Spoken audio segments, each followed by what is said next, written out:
Em um mundo cada vez mais digital, a conectividade se tornou fundamental por conta da pandemia, aumentando ainda mais a importância dos serviços de telecomunicações. Muito mais que uma mudança de geração tecnológica, o 5G vai tornar viável. Se existe uma expressão que resume as novidades e mudanças no nosso modo de viver, é a transformação digital. Hoje podemos dizer que ela faz parte já da rotina de todos. As tecnologias se tornaram parte essencial do nosso cotidiano tão rapidamente que sempre nos questionamos como vivemos tanto tempo sem elas. No serviço bancário, por exemplo, até outro dia não sabíamos o que era o Pix. Mas 6 meses depois do seu lançamento, já somava mais de R$ 1 trilhão em transações e respondia por mais da metade das transferências no país. É a digitalização da sociedade, trazendo cada vez mais benefícios para a população, como o aumento da bancarização no país. Já no comércio, vimos o número de usuários da internet que passaram a fazer compras online crescer muito, indo de 44% em 2018 para 66% atualmente. Foram 150 mil novas lojas virtuais criadas apenas entre março e julho de 2020. As vendas de e-commerce dispararam e a tendência é que esse mercado continue crescendo em proporção e faturamento. Outra grande novidade foi o uso da telemedicina, que aumentou significativamente durante o período da pandemia em todo o mundo. Além disso, muitas pessoas passaram a trabalhar, estudar e desenvolver atividades de forma remota. Tudo isso é resultado da digitalização que estamos vivendo, impulsionada pela força do setor de telecomunicações, que proporciona novos hábitos e costumes a cada dia. A evolução da sociedade hoje é digital e a conectividade, mais do que nunca, imprescindível.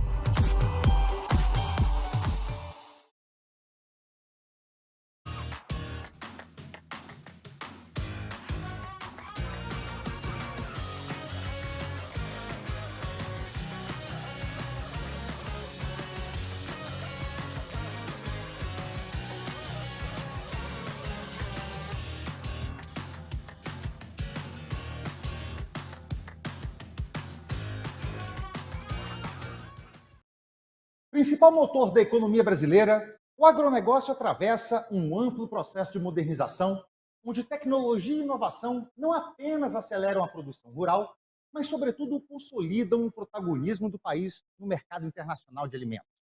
E para explorar as múltiplas oportunidades de digitalização do campo, iniciamos agora o terceiro painel da nossa programação, a conectividade transformando o agronegócio, que será moderado pela jornalista Carla Simões, minha colega, que também participa das transmissões do Painel Telebrasil. Muito bom dia aos nossos debatedores, é uma grande satisfação recebê-los aqui. Carla, é com você. Bom dia, Gustavo, bom dia a todos os nossos participantes, espectadores. Olha, Gustavo, não há dúvidas que o agronegócio brasileiro para a economia é indiscutível. O PIB do setor, para ter uma ideia, cresceu quase 10% no primeiro semestre deste ano, em relação ao mesmo período de 2020, segundo dados da Exalc-USP e também da CNA, que leva em conta tudo que é movimentado dentro e fora da porteira, insumos, agroindústria e serviços também. E sabemos que muito dessa expansão e do aumento da produtividade do setor se devem a investimentos em tecnologia, inovação, só que ainda existe um desafio muito importante reconhecido pelas autoridades e pelos próprios operadores de ampliar a conexão no campo. Segundo um levantamento recente do Ministério da Agricultura, menos de 30% da área cultivável do Brasil é coberta por serviços de telecomunicações terrestres. Com o dobro da cobertura, o ganho na produção agrícola é estimado em mais de 6%. Boa parte destas necessidades de ampliação de cobertura começam a ser atendidas com o edital do 5G ou com iniciativas da própria indústria, e é sobre estas questões que este painel vai tratar. E olha, só tem fera nessa mesa, viu? Eu trago aqui o presidente da TIM, Pietro Labriola, que tem no agronegócio um de seus pilares estratégicos, o conselheiro da Anatel, Emanuel Campelo, assim como 2 representantes do setor do agronegócio, o Gregory Riordan, que é diretor da CNH Industrial e presidente da Conectar, a CNH Industrial e pela John Deere, um dos maiores fabricantes mundiais de máquinas agrícolas, fala o seu diretor Rodrigo Bonato. Completando ainda o painel, 2 importantes empresas do setor de tecnologia, a Ericsson e a CPQD, o Rodrigo Distman, que é o presidente da Ericsson, e o Sebastião Saun Júnior, presidente da CPQD, conhecido até aqui, como está escrito, como Tuca. Muito bom dia a todos. Eu queria começar esse debate perguntando ao conselheiro da Anatel, Emanuel Campelo. Segundo esses dados que eu acabei de dizer, do Ministério da Agricultura, a conectividade no campo ainda é bastante limitada, né? Chega a 30% de área cultivável. Como que a Anatel, como que o senhor vê atuando a associação, a entidade, neste déficit para poder melhorar essa conectividade no campo? Bom dia a todos, bom dia Carla, bom dia Pietro, bom dia Gregory, Rodrigo Bonato, Rodrigo Distman e Sebastião Saun Júnior. Inicialmente, é importante ressaltar que levantamentos como este demonstram quanto a sociedade brasileira e os setores da economia anseiam pelo 5G no Brasil. Até recentemente, os dados de conectividade no país costumavam ser estratificados em áreas rural e urbana, porque estávamos todos mais concentrados em avaliar como estava o mercado de varejo, de serviços de voz e de banda larga. Mas, recentemente, tem surgido levantamentos e avaliações da conectividade em setores diversos, sobretudo na indústria e no agronegócio. Pessoalmente, eu interpreto esses estudos como uma nova e vertiginosa crescente demanda pela tecnologia móvel, que precisará ser atendida por novas ações regulatórias e políticas públicas.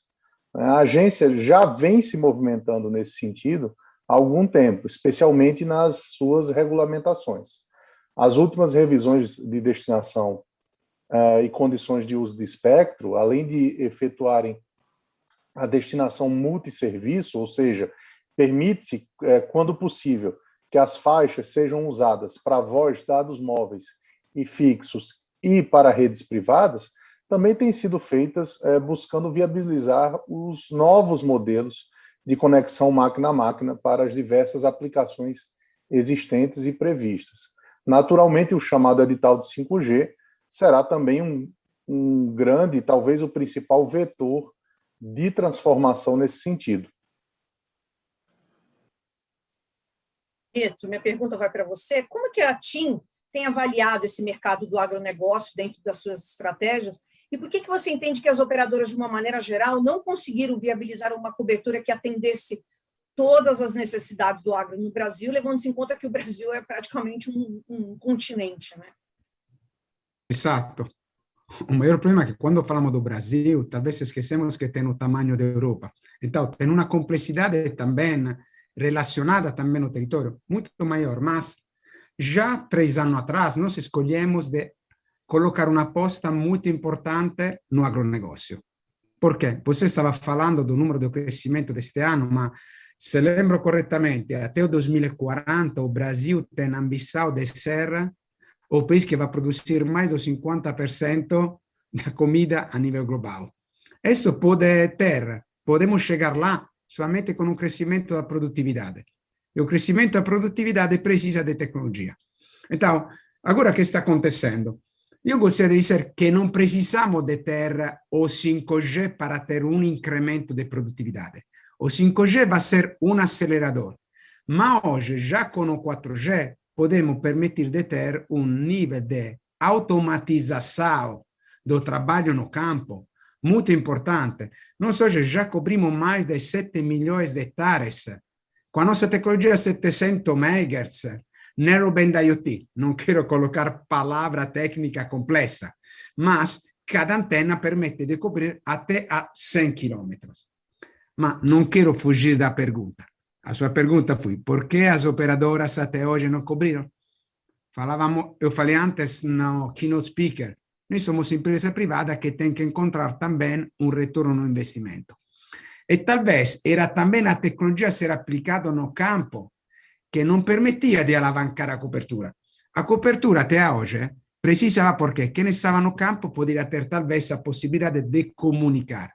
Hoje é diferente, como sabe muito bem também o nosso amigo de John Deere, estamos tendo tecnologia que vai usar sensores para ser colocado no campo, que pode ter uma bateria, então uma duração de 5 a 10 anos. Antes não era possível, você teria que colocar no campo um sensor que teria que conectar com algo, enquanto a bateria acabava em 6 meses. Então, vamos dizer assim, as tecnologias de cobertura móvel, mas também a tecnologia no campo, está acelerando junto. Isso vai permitir também de ter a possibilidade de acelerar a cobertura. Último, você mencionou, somos um país continental, nós vamos fazer todo o nosso trabalho para incrementar a cobertura. Com certeza, em alguma área, o uso, como sabe bem também o conselheiro Emanuel, do fundo Fuster, poderia ajudar em uma lógica de política pública em áreas onde, para o privado, o retorno no investimento é muito a risco. Lembramos que já hoje a compra do 5G é um investimento onde você coloca uma aposta que vai ter um retorno no investimento lá em 8, 10 anos. Mas deixo espaço também para os outros para colocar outras indicações. Obrigado, Carlos. Aproveitando, então, que o Pietro chamou o Rodrigo à mesa, Rodrigo, queria que você comentasse um pouco do que ele falou em relação a essa transformação que tem acontecido no campo. Como é que a John Deere encara tanto esse processo de transformação e quais os entraves que tem, quais as dificuldades que tem em função ainda de dificuldades nas telecomunicações, na tecnologia, no acesso do campo nesse país tão continental para os produtores, para os usuários.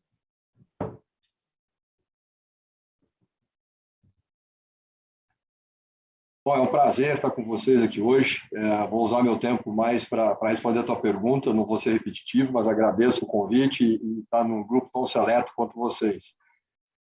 Carla, as principais dificuldades começam primeiro na existência de redes no campo, de conectividade rural, né? Você falou um número de 30% aí no início da tua fala e, na verdade, hoje, quando você olha a área de grãos específicas do Brasil, esse número é ainda menor. Nós estamos falando aí no número, nesse estudo da Exalc, de 23% só das áreas produtoras hoje no Brasil com algum tipo de conectividade, seja ela conectividade rural ou até mesmo Wi-Fi dentro das sedes. Outro ponto importante, Carla, é que o produtor brasileiro ele é mais jovem do que os produtores ao redor do mundo. Então, nós temos aqui produtores com idades médias ao redor de 45 anos no Brasil, e quando você vai para os cerrados, essa idade cai para 36 anos. Quando a gente compara essa idade, por exemplo, com um produtor europeu, nós estamos falando de produtores com 65 anos de idade.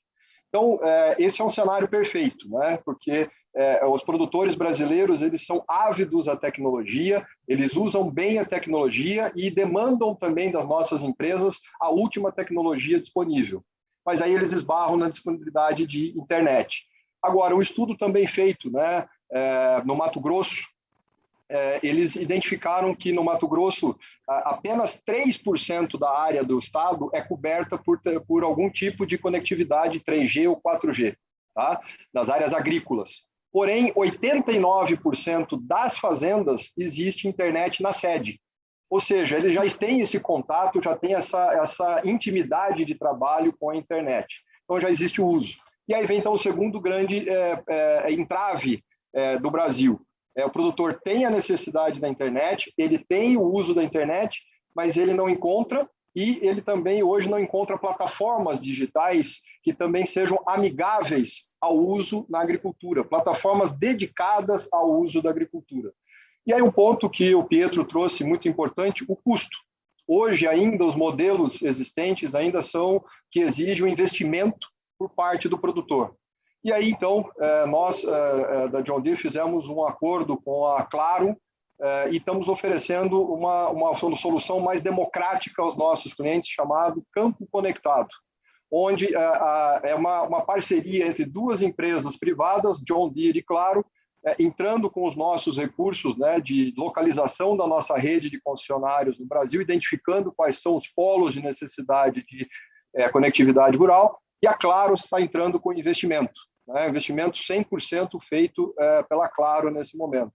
Então, aí a gente começa a democratizar mais essas oportunidades. E a demanda é tão grande, Carla, que eu concluo dizendo o seguinte: nós lançamos essa parceria no mês de fevereiro desse ano, e nós já temos aqui uma demanda já em análise de projeto de 7 milhões de hectares em menos de 6 meses. né? 7 milhões de hectares é 10% da área total plantada com grãos no Brasil. Só para você entender qual é a latência e a necessidade hoje dessa internet no campo. Trazer também para o debate o Gregory Riordan, que é presidente da Conectar Agro, diretor da CNH Industrial. O tamanho da necessidade hoje da conectividade no campo, você consegue mensurar? Eles citaram muito a questão do custo. Imagino esse que seja um dos principais gargalos. Quais os outros gargalos que você também enxerga para atrapalhar um pouco essa questão da conectividade, Gregory? Legal, Carla. Boa tarde a você, boa tarde a todos. Eu acho que eu não sei se é tanto custo, tá? Eu acho que o custo é um aspecto, mas eu acho que um dos pontos que a gente tem mais tentado trabalhar dentro do Conectar Agro é conseguir mostrar na prática o que esse custo traz de retorno, né? Porque produtores, assim como nós, são investidores. Eles estão fazendo um negócio para trazer retorno.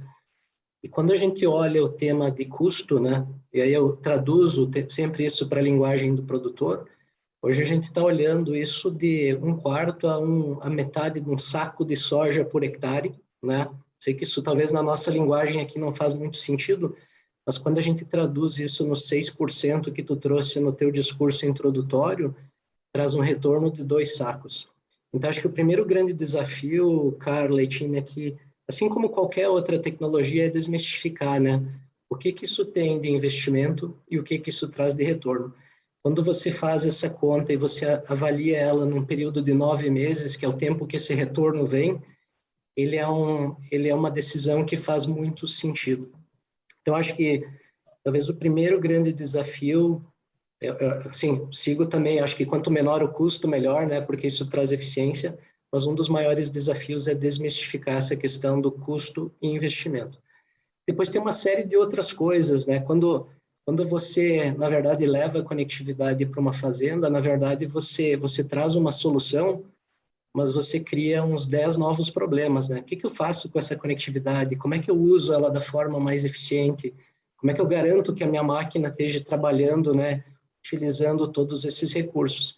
Então, eu costumo dizer assim que a água do rio vai baixando, né? Ou seja, uma coisa boa foi feita, mas a gente começa a enxergar alguns outros desafios principalmente de utilização, de treinamento, de ecossistema, né? Então, por exemplo, hoje eu vendo uma máquina conectada, mas o produtor ele precisa muito mais do que uma máquina conectada na fazenda. Ele precisa de aplicativos, ele precisa de soluções para armazenagem de grãos, etc. Então, também, como que a gente aqui no Brasil, né, que está competindo com o mundo inteiro na hora de vender uma commodity, que é soja, milho, sorgo, como é que a gente desenvolve esse ecossistema e garante as melhores ferramentas dentro desse ecossistema para o produtor poder usufruir e realmente trazer todo esse benefício que a conectividade pode trazer. Sebastião, Tuca, presidente do CPQD, na estimativa de vocês, onde estão as principais carências de tecnologia para o agronegócio? Quais são esses gargalos? E se a transformação digital no campo vai além da conectividade, passa também pelo desenvolvimento de soluções? Bom, Carla, primeiramente, queria dar uma boa tarde a todos, a todas que estão participando desse painel Telebrasil. Dizer que para nós é uma alegria, né? Num ano importante, CPQD completando 45 anos de contribuição ao nosso país, à nossa sociedade, num setor tão pujante que é a tecnologia da informação, comunicação.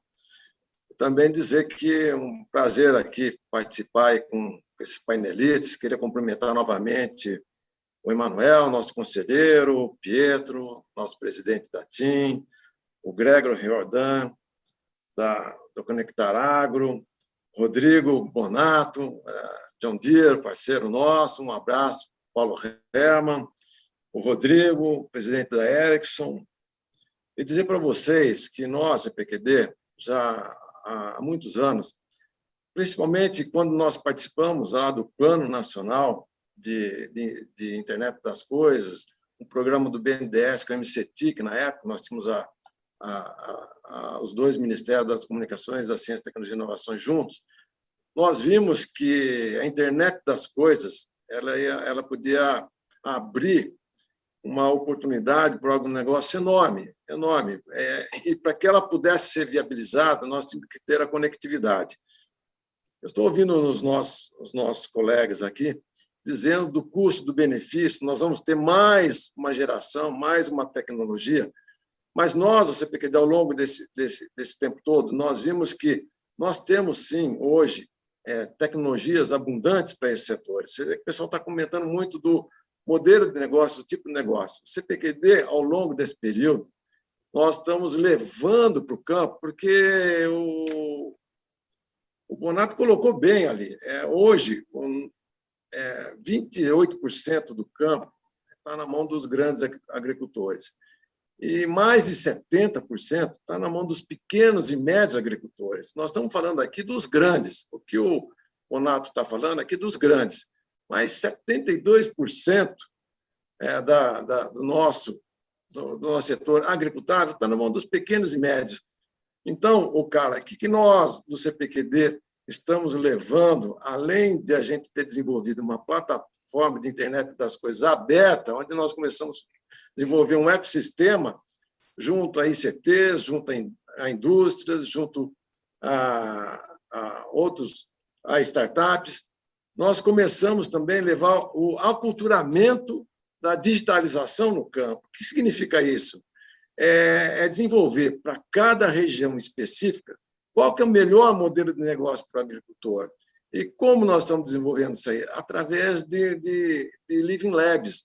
Nós estamos com o projeto Semear, aqui em São Miguel do Arcanjo, um projeto com uma parceria com o Funtel, inclusive com o apoio do deputado Vitor Lípia, onde nós vamos desenvolver um case para aquela região específica e tentar disseminar isso para os pequenos e médios agricultores.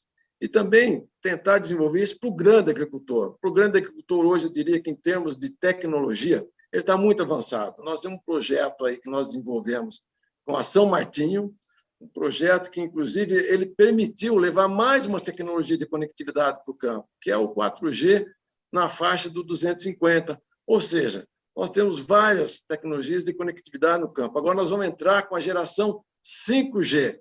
Acho que mais que isso, esse aculturamento. E isso ele está acelerando com a transformação digital. O próprio Paulo Herman falou numa live que nós tivemos, celebrando os 45 anos do CPQD, que muitos jovens voltaram para o campo. E o jovem ele vem com uma visão digital, ele vem com uma cultura digital. Isso vai ajudar muito nesse processo de digitalização e no aculturamento para que a gente possa cada vez mais definir modelos e condições para atender o modelo de negócio do agricultor. Rodrigo, presidente da Ericsson. A Ericsson, todo mundo sabe, é um fornecedor tradicional de telecomunicações. Onde que você acha que ela pode atuar, ou já vem atuando na frente do agronegócio? E como que você acha que o Brasil pode evoluir nesse ecossistema de transformação digital para o campo? Bacana. Bom dia, Carla. Bom dia, painelistas. É um prazer estar aqui conversando com vocês. A Ericsson já vem atuando já nesse mercado, mas, respondendo a tua segunda pergunta, o Brasil tem a capacidade de ser protagonista nessa digitalização do campo. O campo já adota tecnologia, é altamente tecnológico há muitos anos.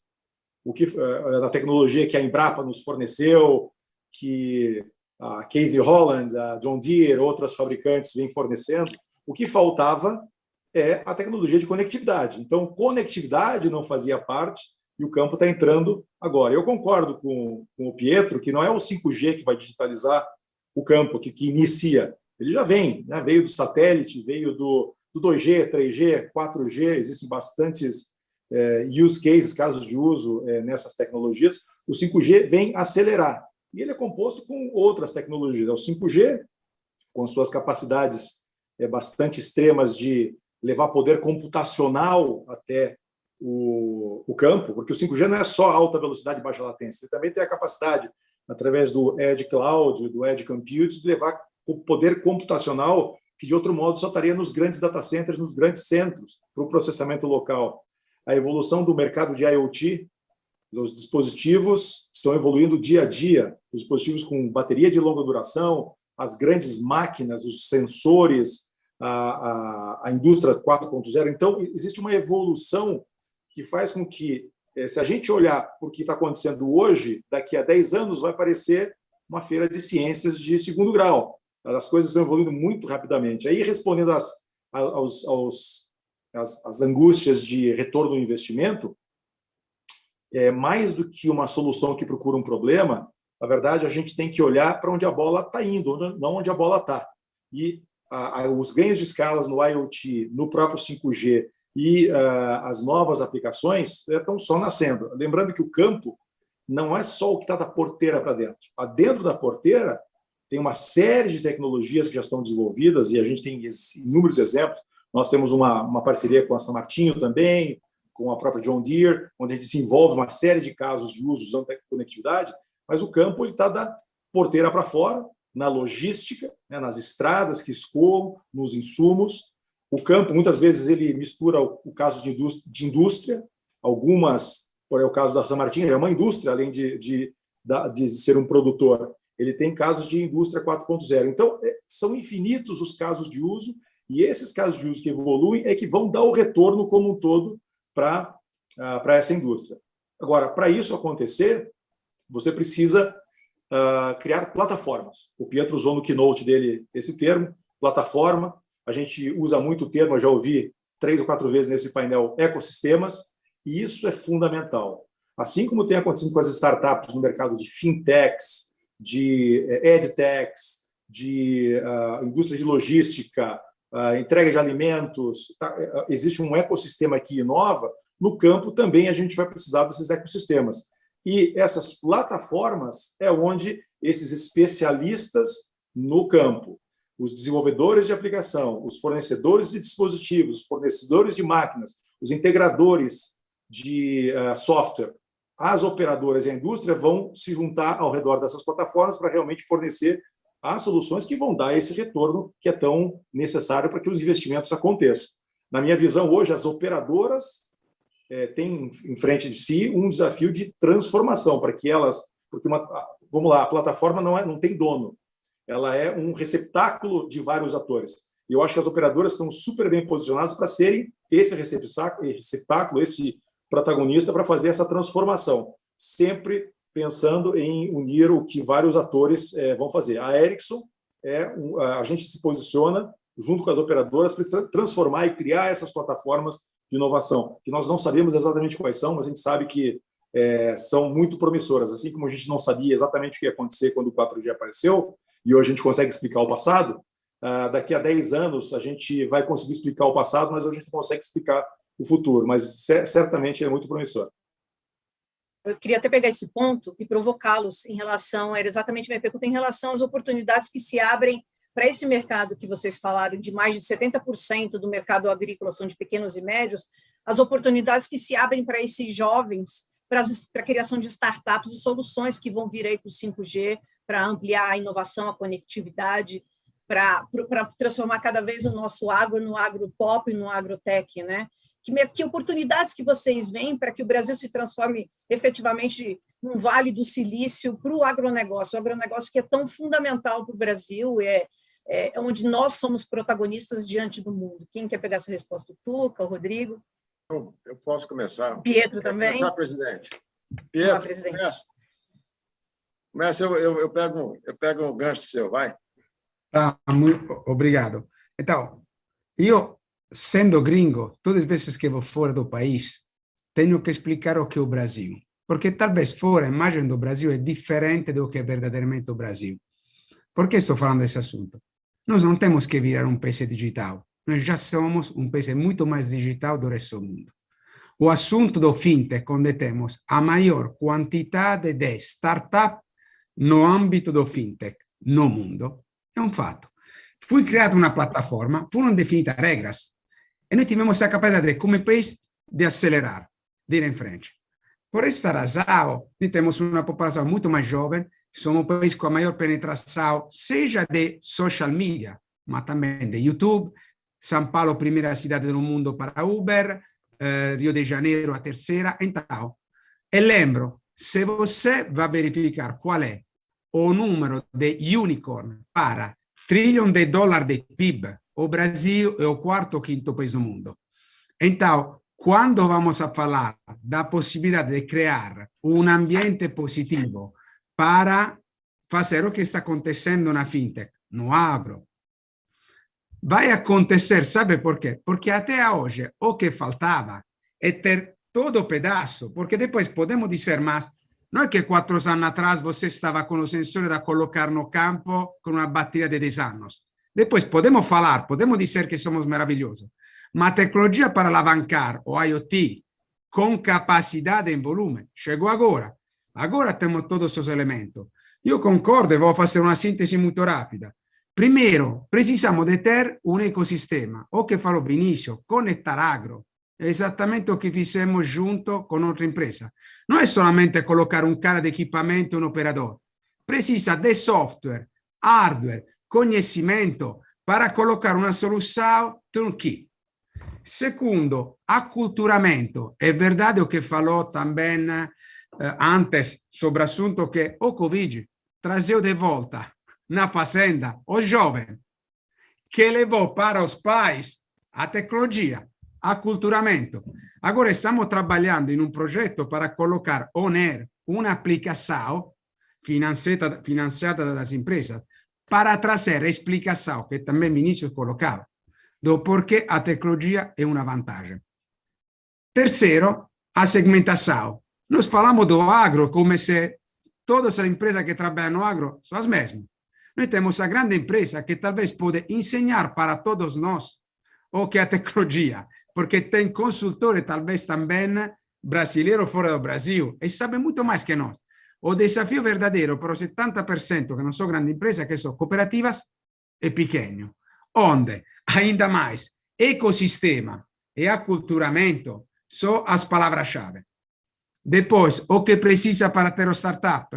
Acho que hoje não precisa nada, porque todo mundo está entendendo que o crescimento que vamos ter ano contra ano no PIB relacionado ao agrobusiness é claro, é o único do pouco settore onde você pode fazer uma aposta que vai crescer nos próximos 10 anos. Agora a tecnologia é disponível, a rete está crescendo. Lembramos que também a tecnologia satelitar permite hoje de colocar uma antena no campo sem precisar da fibra. Até 2, 3 anos atrás não era possível. Noi stiamo collocando 3.000 antenne no campo con a energia solar e o satélite. 3 anos atrás não existia essa tecnologia. Então, tem todo o pedaço para permitir que também no agro vamos a ter o que aconteceu no mundo da fintech. Desculpe, eu sou sempre apaixonado, sendo italiano. Não, Carla, você sabe que eu peguei essa paixão do Pietro, né? Porque eu também tenho minha avó, era Bonadio, calabresa, né? E eu acho que o nosso agro vai ser mais que pop, vai ser mais que tech, né? Porque, você vê, o Pietro reforçou esse lado do ecossistema e do aculturamento. E é um trabalho que o CPQD já está fazendo há anos. E dentro desse trabalho, de onde vem esse otimismo? Primeiro que nós temos no nosso país uma Embrapa, eu diria que uma das grandes instituições aí do mundo voltada em pesquisa do agronegócio. E ela é uma referência mundial. E uma Embrapa, com todo esse avanço, quando você começa a trazer players tecnológicos, hoje o PQD tem uma parceria forte com a Embrapa, e trazendo startups, eu diria que quando você começa a montar esse ecossistema, hoje eu não sei se vocês têm ideia, nós temos um volume de startups, um volume de desenvolvimento no agronegócio, que vai desde você começar a levar a inteligência artificial para você poder produzir mais, ter maior previsibilidade, e mais ainda, que todas as empresas hoje estão olhando para isso cada vez mais. Nós estamos tendo uma mudança climática nesse planeta enorme. Felizmente, quando você olha daqui 30 anos, o Bonato pode falar até melhor que eu, daqui 30 anos está previsto, nós temos mais 2 bilhões de pessoas nesse planeta, daqui 30 anos. E como é que nós vamos alimentar esse pessoal? O Brasil, hoje, é considerado o celeiro do mundo. Por quê? Nós temos, durante 365 dias, e em alguns anos, 366 dias, sol nesse país. E o que é mais importante dentro do setor do agronegócio é a fotossíntese, é o sol, que permite cada vez mais a gente utilizar de uma forma adequada esses nutrientes, sem comprometer o nosso planeta.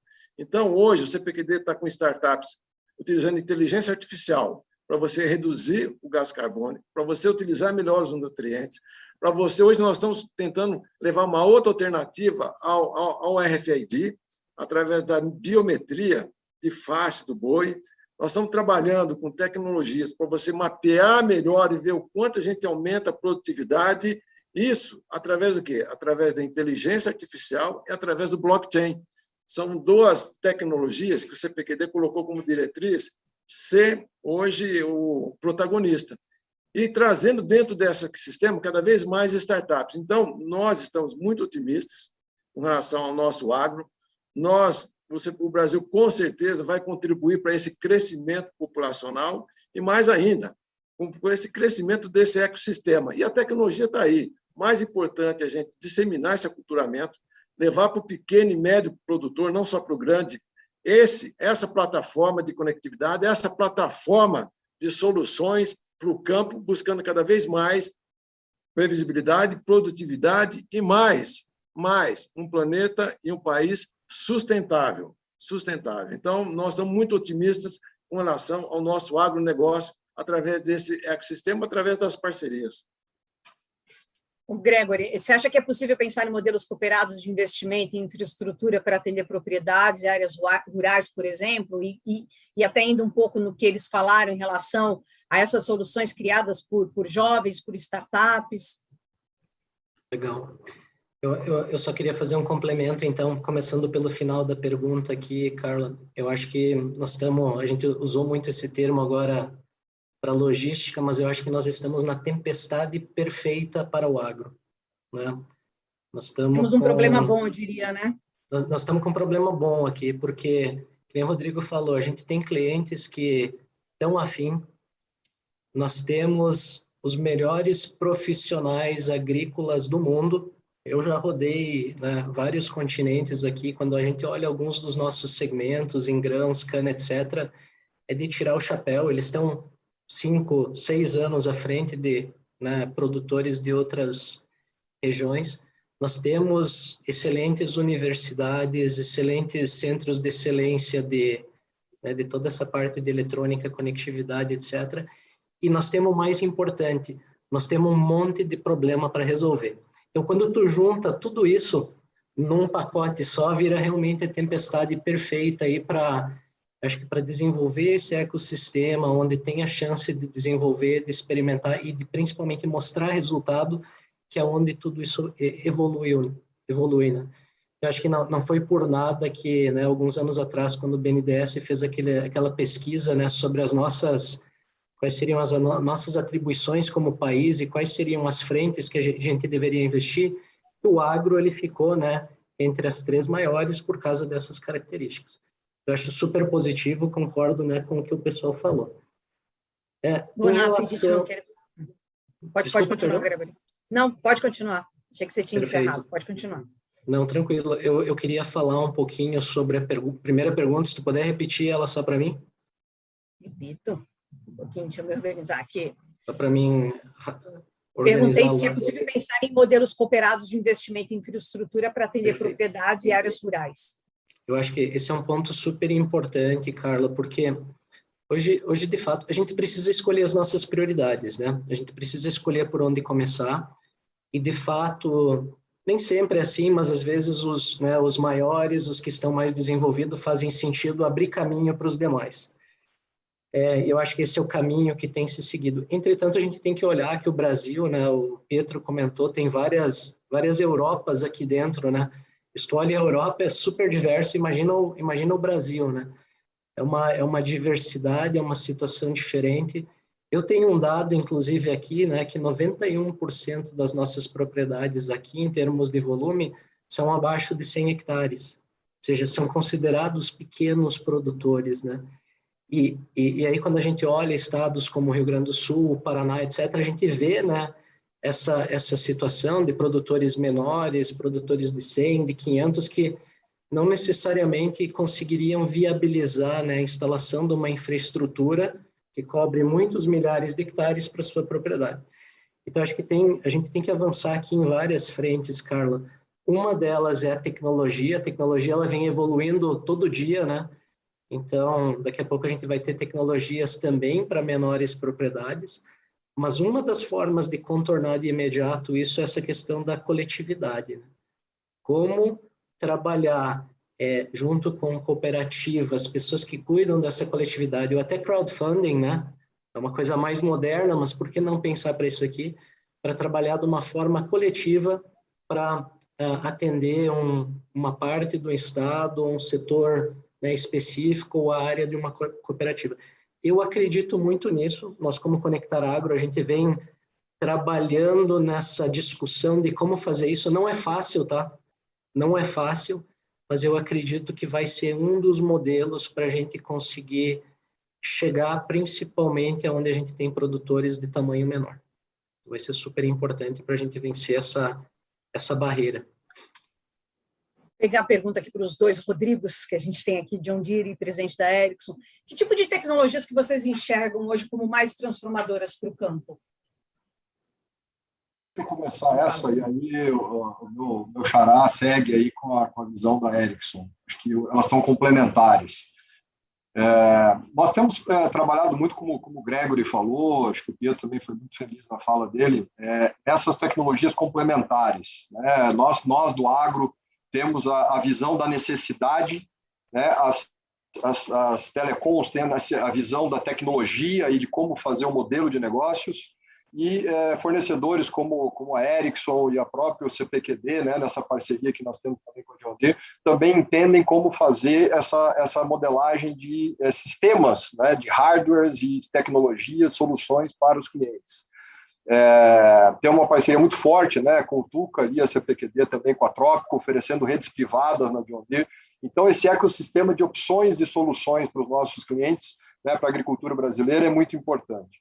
O que existe, Carla, por exemplo, na John Deere, desde 2015, nós já enviamos máquinas para o mercado com os modems, né, que nós chamamos aqui na John Deere de MTGs.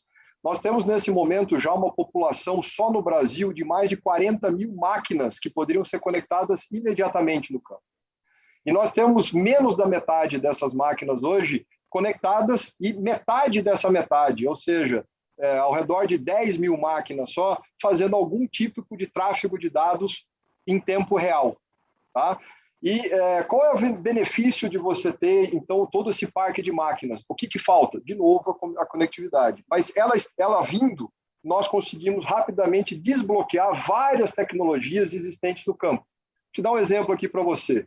Nós temos uma colheitadeira, né, da John Deere, que ela já é autônoma, né? Ela já tem todos os processos automatizados dentro dela. A gente tem que entender a diferença entre a autonomia, tá, e a automação. Autonomia é dirigir sozinho, isso é GPS, isso aí é muito simples de ser feito, né? Para você ter uma ideia, nós já temos o nosso primeiro trator autônomo, está no nosso museu, né, nos Estados Unidos. Então, a dificuldade não é a direção, a dificuldade é você ter a automação do equipamento. Então, essa colheitadeira, ela tem essa automação, ela se autorregula, né, através de machine learning, entendimento do ambiente onde ela está operando, e aí é a grande sacada onde a gente pode ganhar competitividade no agro brasileiro. Por exemplo, você tem perdas normais hoje, Carla, ao redor de 2 sacos por hectare, né, em colheitadeiras aí de saca-palhas, colheitadeiras mais antigas.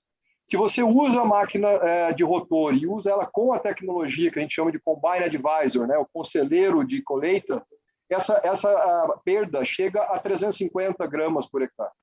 Ou seja, não é só a redução e a sustentabilidade econômica do produtor, é a produção de 1,5 saco a mais de soja nos 70 milhões de hectares que nós temos hoje de área de produção de grãos do país. É produzir mais comida e comida de forma sustentável.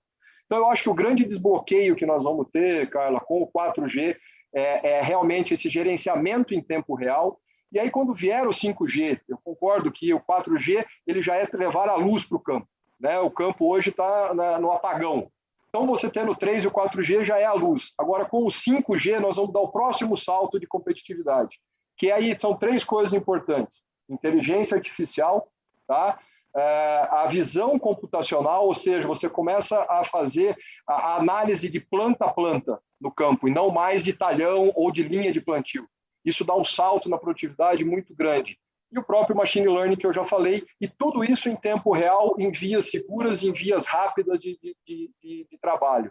Então, nós temos, para concluir, nós temos hoje variedades de soja que seriam possíveis produzir 150, 180 sacos por hectare, e a pergunta é, por que isso não é feito? Por que nós temos médias boas no Brasil, girando ao redor de 65 sacos ou 70 sacos nas áreas mais produtivas? Por causa da famosa lei dos mínimos. Quando você tem a soja plantada no período não ideal, você tem essas perdas de colheita que eu expliquei, você tem falta de água nos momentos críticos, tudo isso vai reduzindo o potencial dessa planta.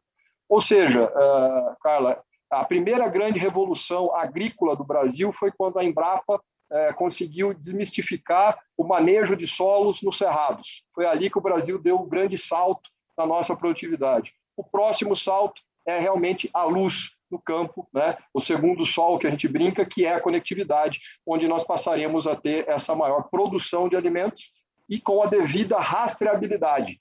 Ninguém no mundo hoje mais quer comer só uma comida. Eles querem comer uma comida produzida de forma sustentável dentro dos padrões ambientais e sociais necessários. E aí é que entra toda a parte da conectividade também. Então, Carla, essa acho que é a grande vantagem. Deixo para o Rodrigo completar a minha linha de raciocínio aqui na visão já da tecnologia da Ericsson. Tivemos uma invasão aqui de filhos na sala do Rodrigo, do Gregory, na minha, o meu já saiu. Agora, Rodrigo, esses são os trabalhar em casa. Eu acho que é fome. Acho que é fome, é o almoço.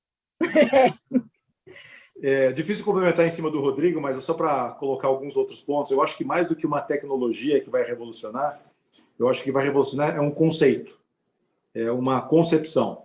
E aí eu volto à questão das plataformas, que inclusive as plataformas respondem à questão da pequena e média, do pequeno e médio produtor.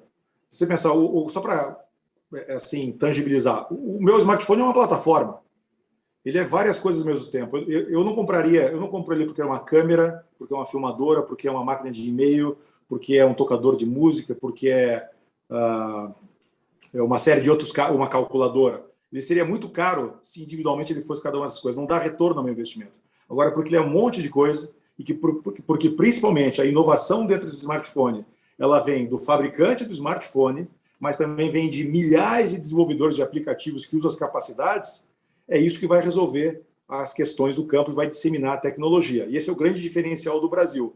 Porque as tecnologias das máquinas, os sensores, as redes, elas estão disponíveis no mundo inteiro, mas nós temos um ecossistema de inovação, que o Pietro deu o exemplo do fintech, né, das nossos unicórnios. Mas também tem um conhecimento vertical do campo que ninguém tem semelhante no mundo. Então, eu acho que a construção destas plataformas onde...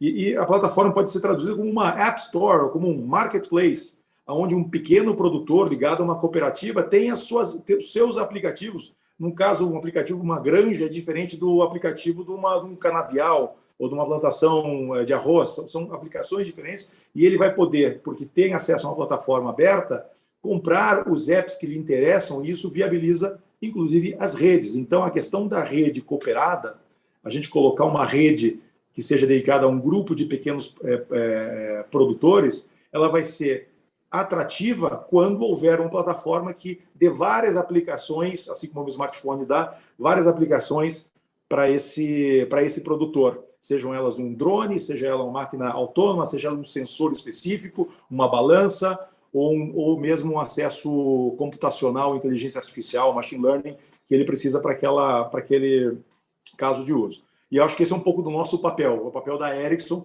não só colocar as redes, a gente vem colocando as redes, até porque essas plataformas se apoiam em redes, sem as redes não tem por que ter uma plataforma, 5G, 4G, o nosso papel é fazer isso e também construir estas plataformas em conjunto com os outros atores, né? Como a John Deere, como a TIM, como as outras operadoras, como os provedores de aplicação e assim por diante.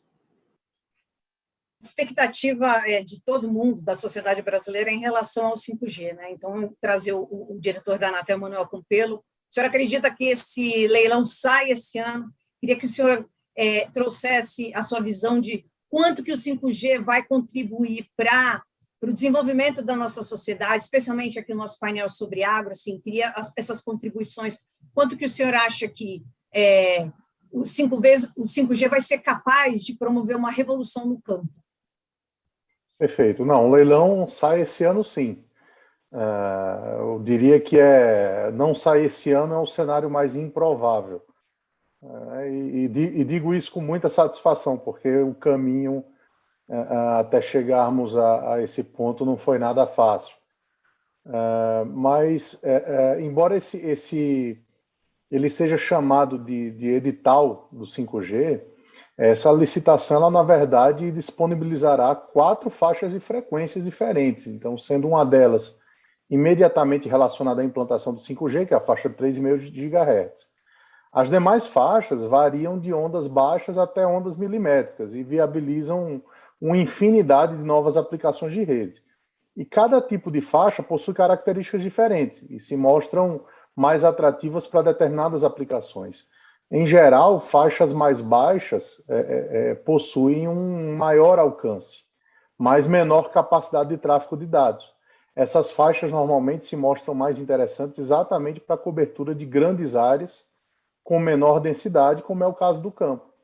A faixa mais baixa disponibilizada na licitação é a de 700 MHz e é uma faixa que hoje é amplamente utilizada para a oferta de 4G e em breve deverá ser utilizada também para 5G. Nada impede que outras faixas mais altas sejam utilizadas. Essa é uma escolha de negócios das prestadoras. Mas, como opinião pessoal, eu vejo a faixa de 700 MHz como a mais atraente para esse cenário, pois como ela proporciona uma maior cobertura, exige um quantitativo menor de estações ou antenas, reduzindo-se, portanto, o investimento necessário. Outro elemento do edital, que certamente funcionará imensamente a ampliação da conectividade, é a exigência de implantação de rotas de fibra ótica até as sedes dos municípios e outras localidades. São essas fibras que dão capilaridade às redes de alta capacidade e permitem uma ampliação da cobertura 4G e 5G. Em outras palavras, a implantação de antenas 5G só é possível se houver essas redes de fibra ótica para escoar seus tráfegos. O edital exigirá a implantação de redes de fibras em milhares de municípios e localidades que hoje não possuem essa tecnologia. Assim, retornando à sua pergunta, Carla, eu entendo que o edital do 5G será o próximo grande passo na ampliação das redes disponíveis para o agronegócio e certamente ampliarão consideravelmente o percentual que você mencionou na primeira pergunta. Cabe agora às autoridades responsáveis o senso de urgência que essa licitação requer, para não atravancar o desenvolvimento do país, né? Talvez esse tenha sido o primeiro leilão que a Anatel realizará, que é eminentemente não arrecadatório. Praticamente todos os recursos do leilão serão destinados a investimento em infraestrutura. Isso é um grande marco na agência, nós estamos muito orgulhosos disso. O governo federal, o Ministério das Comunicações, também viu a importância do leilão não ser arrecadatório, exatamente para a gente tentar, não diria terminar, mas minimizar tanto quanto possível os gaps de infraestrutura que nós temos nas redes de telecomunicação. Vocês veem necessidade de políticas públicas específicas com a chegada do 5G para poder atender regiões específicas como o campo, por exemplo? Pergunto para o senhor Campelo. Com certeza. Eu acho que a política pública ela é volante, né? Ela está sempre em mudança. Então, nós, por exemplo, no PGMU5, nós priorizamos também a conectividade dos municípios que ainda não têm fibra. Então, muitas vezes nós direcionamos múltiplos instrumentos para tentar fazer essa cobertura. E nós sempre teremos essa necessidade. E esse é o objetivo da agência, né? O objetivo, se você olhar a missão institucional da agência, se nós pudéssemos resumir em uma frase, seria desenvolver o setor de telecomunicação. E num país do tamanho do Brasil, essa interiorização conversa diretamente com a missão institucional da agência. Então, eu acredito que no momento em que nós terminarmos de conectar as sedes dos municípios, necessariamente teremos um segundo momento, que é os distritos não sede, a área rural, tudo isso vai, sem dúvida, entrar digamos assim, com a prioridade absoluta da política pública. Não que ela não seja, mas, sem dúvida, precisamos primeiro fazer com que a fibra chegue a todos os municípios primeiro, as redes de transporte se desenvolvam. Então, esse tem sido a grande preocupação da agência nos instrumentos que buscam catalisar a política pública. Pietro, e agora eu vou fazer essa pergunta para todos, quanto que vocês enxergam que o 5G vai te trazer de transformação para o país, para a expansão do país, né, para a economia, especialmente para o campo? O que as empresas que vocês trabalham estão fazendo e já estão se preparando para a chegada desse 5G, que, segundo o conselheiro, é uma realidade para esse ano? Começo com você, Pietro. Sim, acho que a risposta é a mais simples possível. Como falamos antes, nós temos que construir a rede, porque se nós não colocamos infraestrutura no chão, não acontece nada. Então, nós como operadores, baseado, como tenho que agradecer novamente, todo o trabalho feito da Anatel e do Ministério para ter um leilão não arrecadatório. Agora, nós temos agora, uma vez que acontece o leilão, vamos ganhar a frequência, o nosso compromisso tem que ser de entregar o mais rapidamente possível a infraestrutura, porque esse é um elemento habilitador. Depois, como eu falei no keynote speaker, o 5G é uma plataforma habilitadora. Depois, o negócio no futuro vai ser mais e mais diálogo, seja como política pública e empresa privada, mas seja também entre as empresas privadas. Aqui acho que ninguém de nós não colocou na mesa o assunto do ecossistema, que temos que juntar esforço para ajudar o nosso país no crescimento. Acho que este é o aprendizado maior. Luca. Carla, obrigado aí pela pergunta. Eu acho que nós comentamos aqui, né? O 5G é mais uma geração, né? Uma geração que ela vai viabilizar para alguns setores mais rapidamente algumas aplicações que vão ser altamente relevantes na saúde, na educação, na indústria 4.0. Ela vai abrir um leque de oportunidades enormes em outros setores. E no agronegócio, vai ser mais uma plataforma. Eu acho que, no momento, até seguindo um pouco o raciocínio do Bonato, nós precisamos iluminar o campo.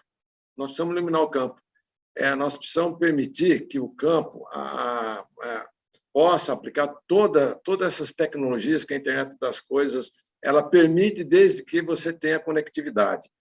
Então, nós ficamos felizes ali no CPQD, criando duas grandes empresas, a Paditec e a Trópico, que a Paditec ela ajudou nesse momento de aceleração da transformação digital o Norte, Nordeste e Centro-Oeste em termos de zonas rurais. E a Trópico agora está ajudando a iluminar, junto com os parceiros, o setor rural. E o 5G é mais uma plataforma que vai permitir, sim, após esse processo do aculturamento, de novos modelos de negócio, do tamanho do cheque do agricultor, tirar essa insegurança do agricultor, levar para o agricultor esse valor que a tecnologia pode trazer para o seu negócio. O 5G é uma nova etapa, que ela vai chegar no agronegócio, como ela vai chegar mais rapidamente em uns setores que já estão mais avançados com relação ao processo de transformação digital. Gregory. Bom, eu acho que primeiro a gente tem que abraçar o 5G, tá? Como empresas privadas, como a Conectar Agro, ter essa possibilidade de estar na vanguarda, né? E testando, avaliando o que está por vir é extremamente importante. Nós participamos do lançamento da primeiro 5G standalone, junto com TIM, Nokia, lá em Rondonópolis, e acho que nós temos que apoiar esse tipo de situação. Agora, nós temos que também manter um foco, né? nós temos que entender que nós temos um problema para resolver hoje, né? Esse problema, o Rodrigo acho que descreveu muito bem. A gente tem um número de máquinas com potencial de ser conectadas, mas nem todas estão, né? Porque falta conectividade.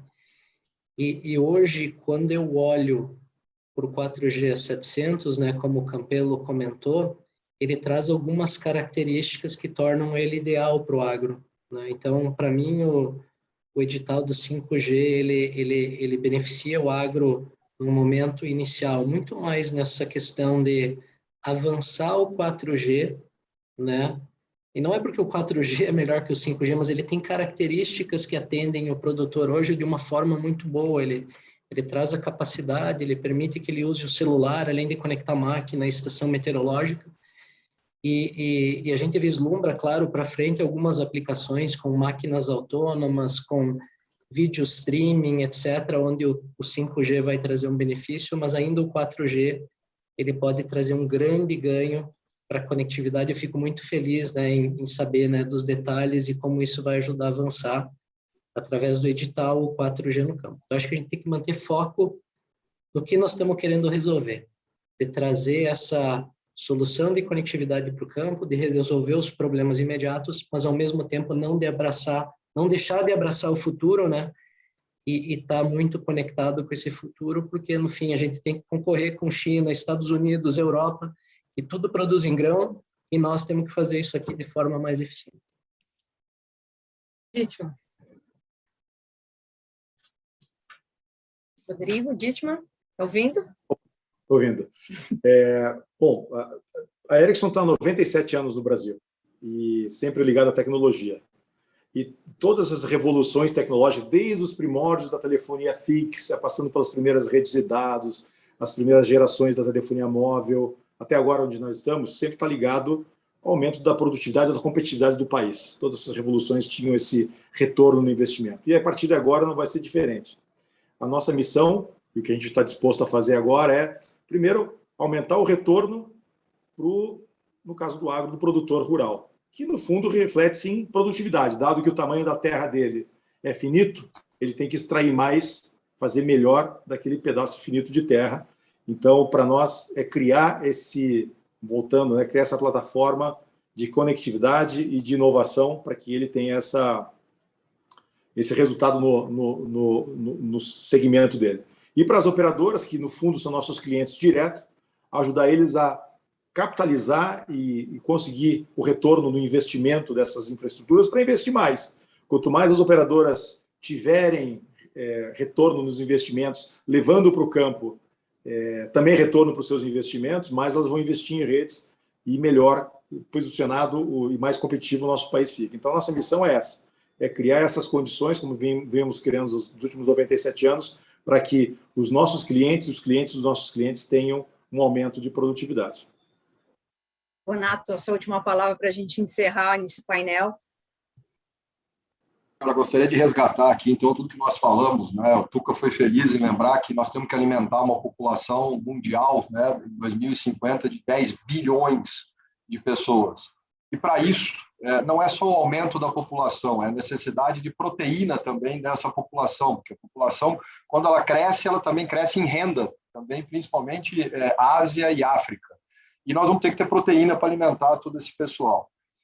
Essa proteína, Carla, nós precisamos aumentar em mais de 70% a produção atual de alimentos para poder atender essa demanda e essa segurança alimentar necessária para daqui a 30 anos. 30 anos é logo ali, né? E aonde nós temos a chance de fazer esse maior aumento de produção de comida no mundo é no Brasil. Né? Desses 70% que a gente precisa aumentar, estima-se que entre 40% a 50% terão que ser produzidos no Brasil.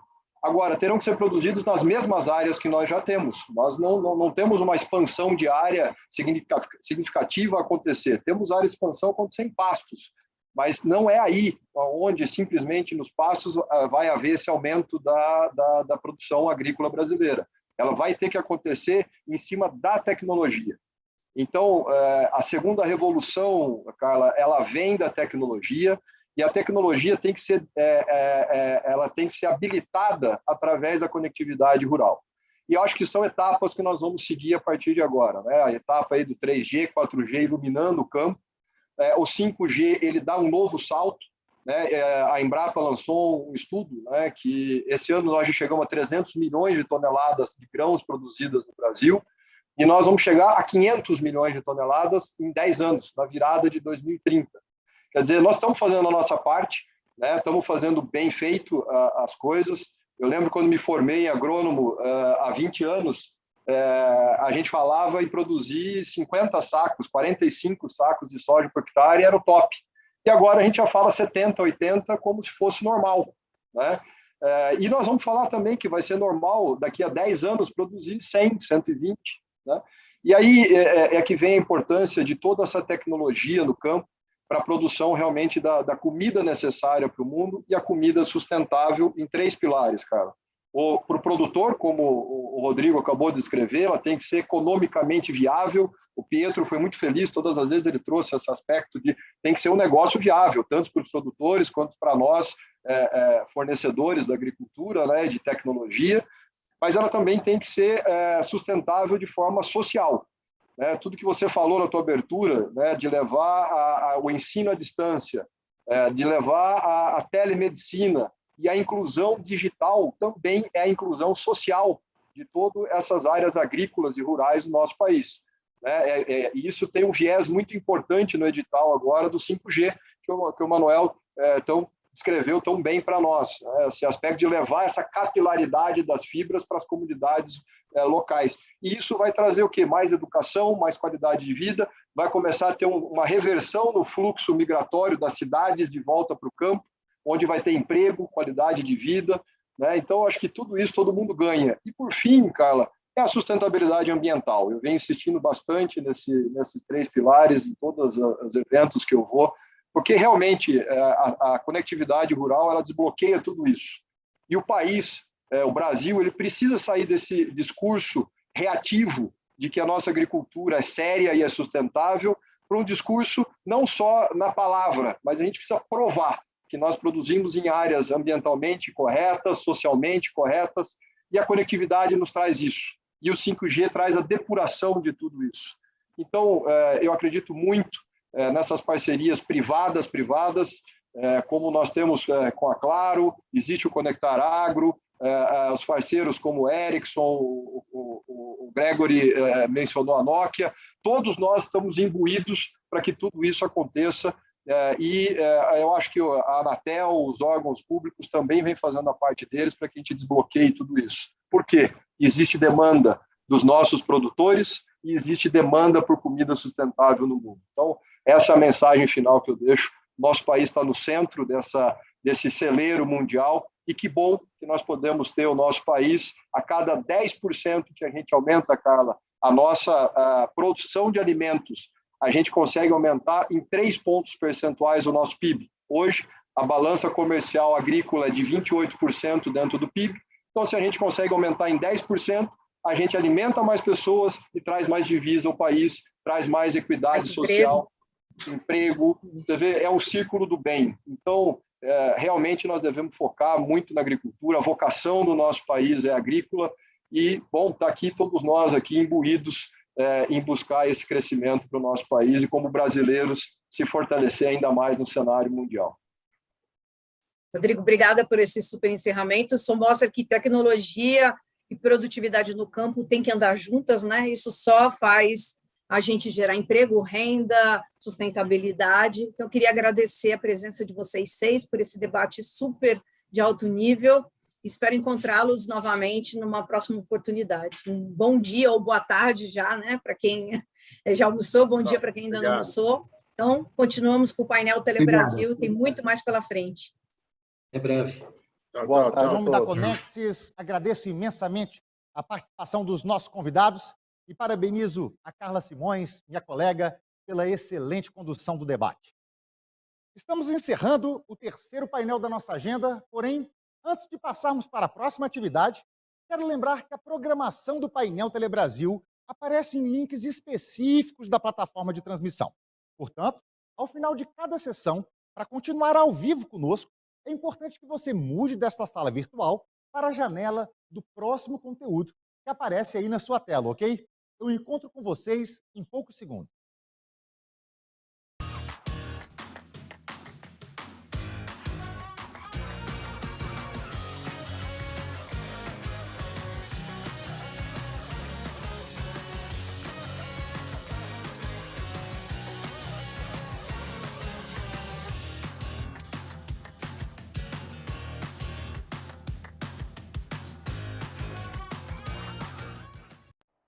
We've all heard the talk about 5G. And you've probably felt like saying, "Show me something real." That's a $113 billion 5G IoT opportunity. Automotive, another $48 billion. 5G equals big business. But we can't only look to tomorrow. We'll boost your mobile broadband bottom line already today. So, how do you make it happen? Well, while we would love to go into millimeter waves, massive MIMO, beamforming, network slicing, and distributed cloud, and now's the time to act. So let's talk.